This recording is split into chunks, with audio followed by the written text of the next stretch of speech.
চূড়ান্ত অনুমোদনের লক্ষ্যে রোববার জাতীয় সংসদে 2024-25 অর্থবছরের বাজেট উত্থাপন করবেন অর্থমন্ত্রী আবুল হাসান মাহমুদ আলী, যা পাশ হবার পরদিন সোমবার থেকে কার্যকর হবে। অর্থ মন্ত্রণালয় সূত্রে জানা গেছে, প্রস্তাবিত বাজেটে ছোটখাটো কয়েকটি বিষয় ছাড়া তেমন কোনো সংশোধনী আসার সম্ভাবনা নেই।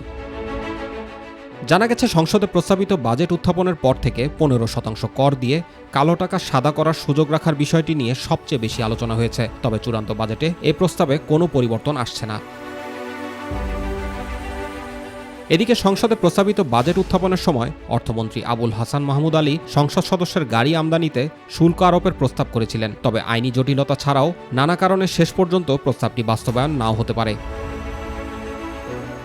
অন্যদিকে চূড়ান্ত বাজেটে আয়কর ও কাস্টমস সংক্রান্ত কিছু পরিবর্তন আসতে পারে। এর মধ্যে দেশি বিদেশি উদ্যোক্তাদের চাপে বেসরকারি অর্থনৈতিক অঞ্চল ও হাইটেক পার্কগুলোর কর অবকাশ প্রত্যাহারের সিদ্ধান্ত থেকে সরে আসতে পারে এনবিআর। আগের মতোই এসব অঞ্চল ও পার্কের কর অবকাশ সুবিধা বহাল থাকতে পারে।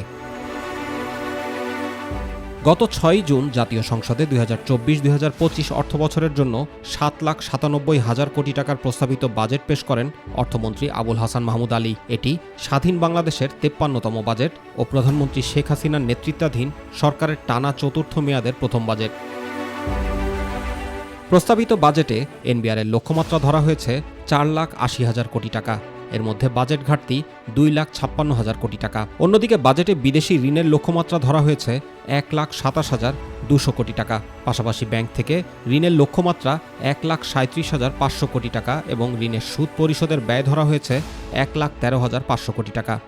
এছাড়া সঞ্চয়পত্র বিক্রির লক্ষ্যমাত্রা ধরা হয়েছে 15,400 কোটি টাকা। জুবাইর রহমান, মাই টিভি নিউজ।